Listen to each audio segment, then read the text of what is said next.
Deuxième partie de l'Africa Newsroom. Ils sont toujours avec nous, l'économiste Nadim Michel Khalif, Roka Landong, directeur de publication de KDI Vox. Merci d'être resté sur ce plateau. Et on continue de débattre de l'actualité africaine. Tout de suite, le grand angle.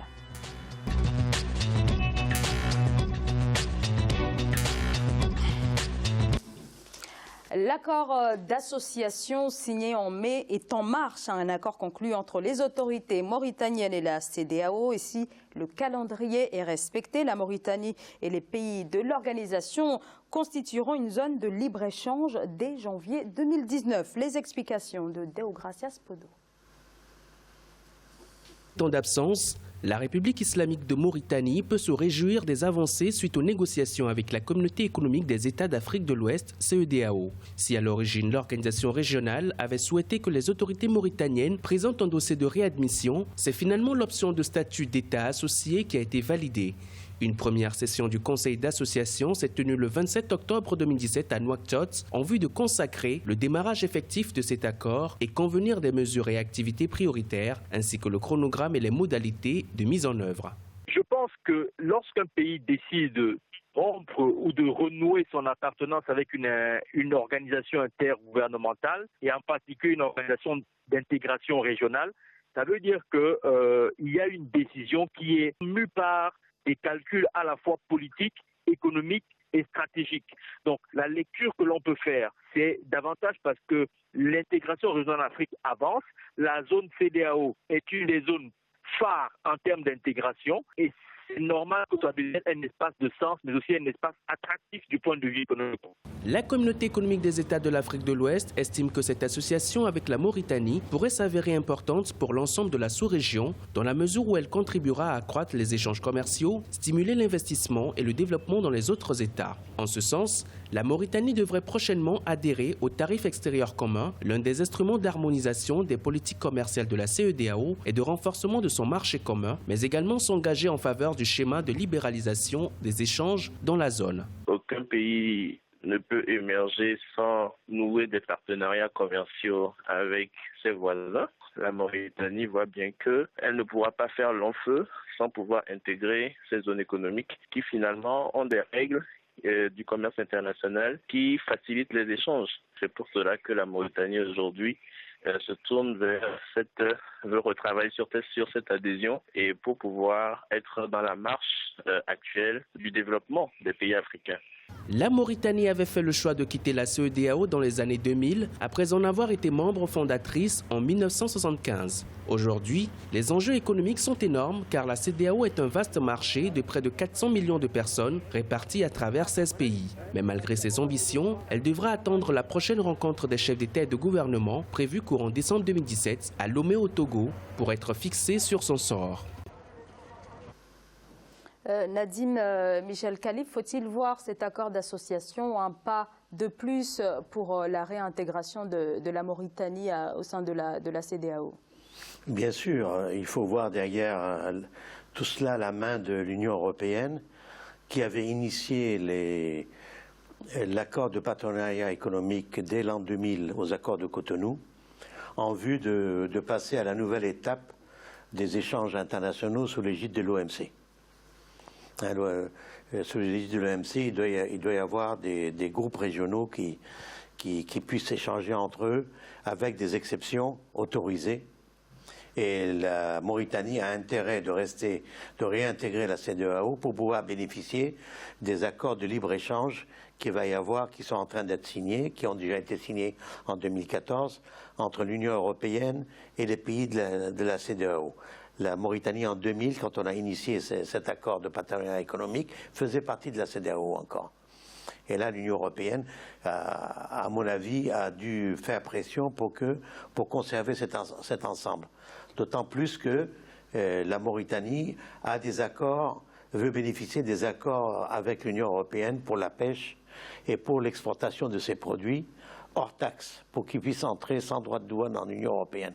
Et l'Union européenne lui fait dire qu'elle doit réintégrer la CEDEAO pour bénéficier de cette franchise des droits de douane à l'entrée de leurs produits en Europe. Alors quand même, la Mauritanie, malgré son retrait en 2000 de la CEDEAO, continue à avoir une coopération extrêmement étroite avec l'organisation. Est-ce que cet accord d'association était un impératif pour franchir un pas de plus dans cette, en tout cas pour la consolider Oui, il faut savoir que la Mauritanie s'est retirée de la CEDEAO en 2000 pour faire plaisir à l'UMA, à l'Union du monde arabe.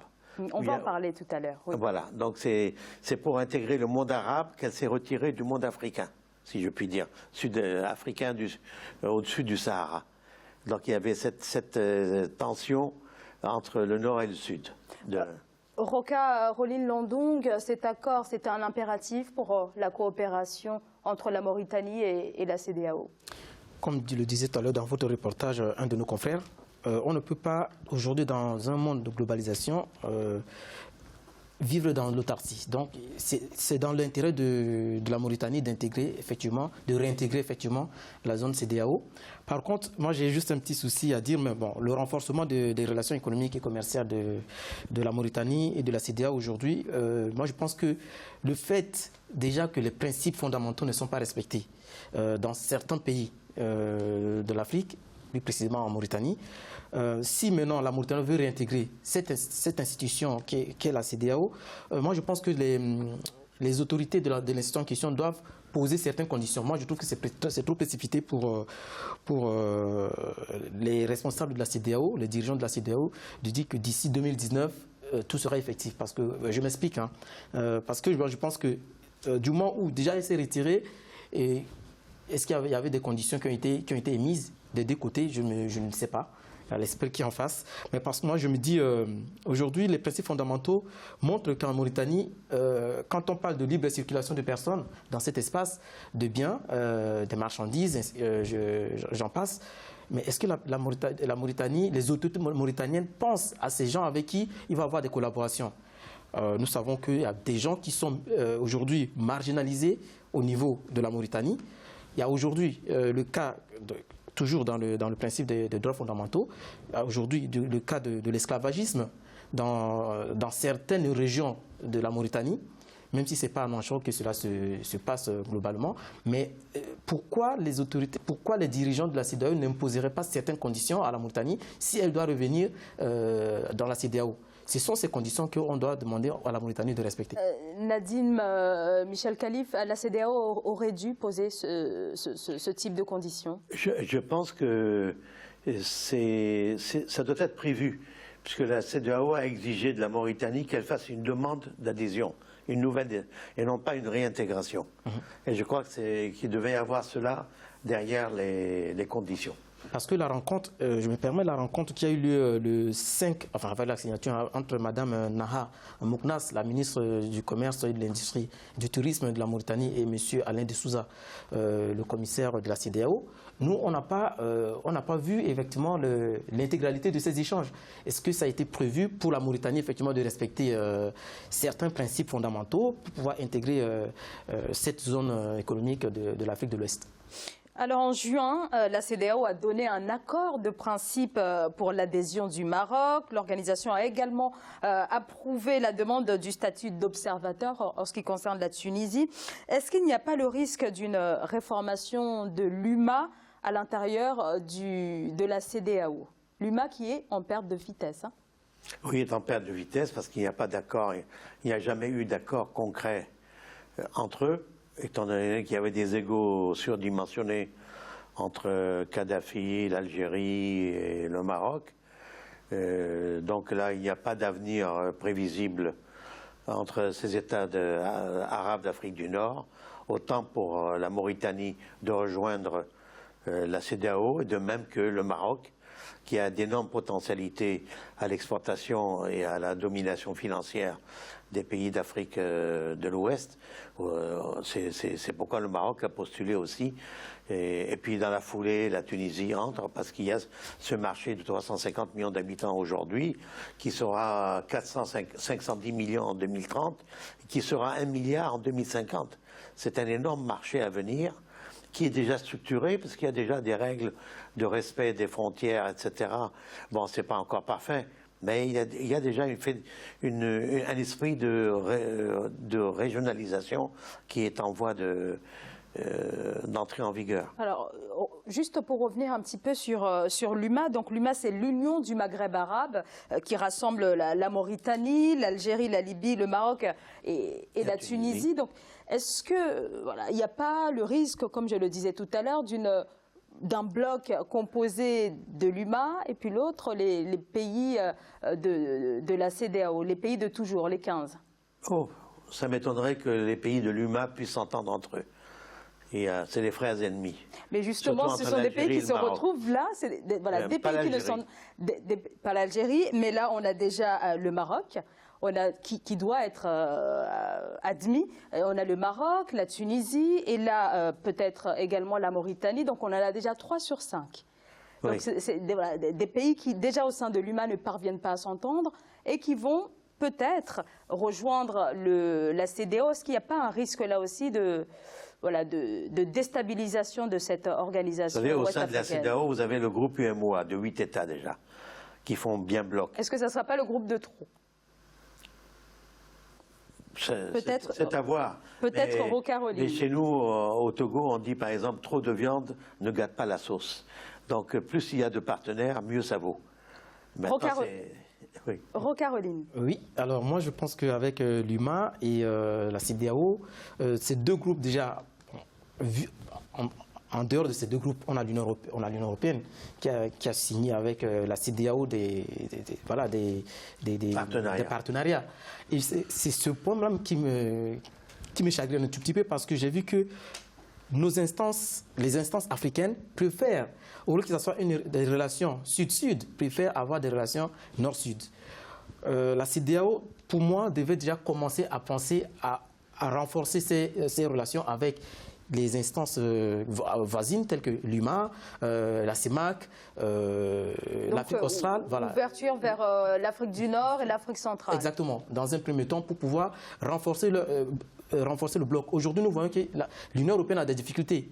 L'Union européenne a des difficultés et ce qui fait qu'on peut même faire un parallèle par rapport aux hésitations du président nigérien par rapport à la monnaie unique qui devait être mise en place d'ici 2020.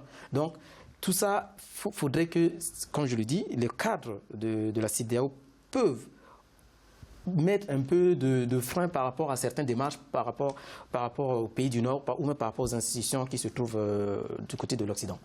Mais pour répondre à votre question par rapport à l'UMA et la CEDEAO, moi je pense que, comme l'a dit M. Khalif, ce sont les frères ennemis qui sont là et en perte de vitesse, vous l'avez rappelé d'ailleurs, c'est un bien pour la Mauritanie de se rapprocher beaucoup plus de la CEDEAO que de se cantonner dans ce bloc de l'Union de Maghreb. Voilà. Alors, est-ce que quand même la CEDEAO n'est pas en train de perdre son caractère régional? Je pense, vous savez, derrière tout ça, il y a l'Union européenne. Il y a le rapport des blocs de l'Union européenne avec la CEDEAO.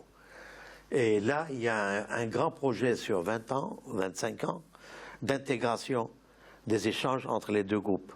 Et dans cette intégration des échanges, il est prévu de renforcer l'intégration de l'Afrique de l'Ouest, qui n'est pas encore entrée en vigueur du fait des réticences de certains États au niveau des douanes, au niveau de la police, des frontières.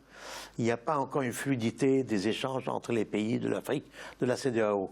Il leur faut un facteur exogène, il leur faut l'Union européenne servira de catalyseur pour mettre de l'huile dans les rouages de la CEDEAO.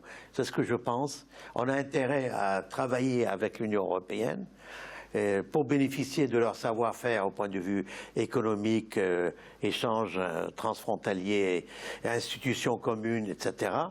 Et aussi au point de vue de l'aide que nous allons recevoir.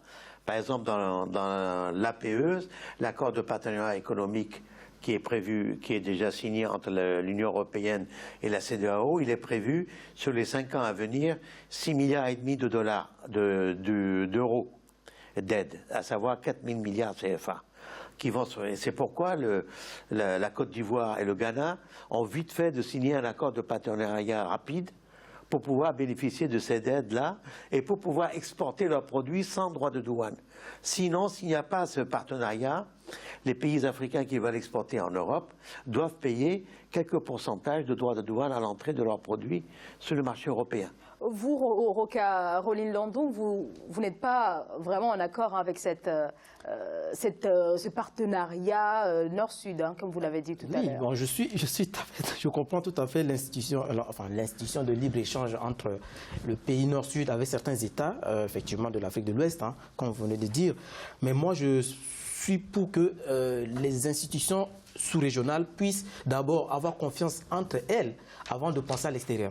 Donc, pour moi, ces libres-échanges peuvent s'effectuer déjà sur le continent, même s'il y a des produits manufacturés qui viennent d'ailleurs du continent européen et que nos pays africains n'en produisent pas. C'est tout à fait logique qu'effectivement qu'on signe ces partenariats pour bénéficier de certains tarifs extérieurs au niveau des frais de douane.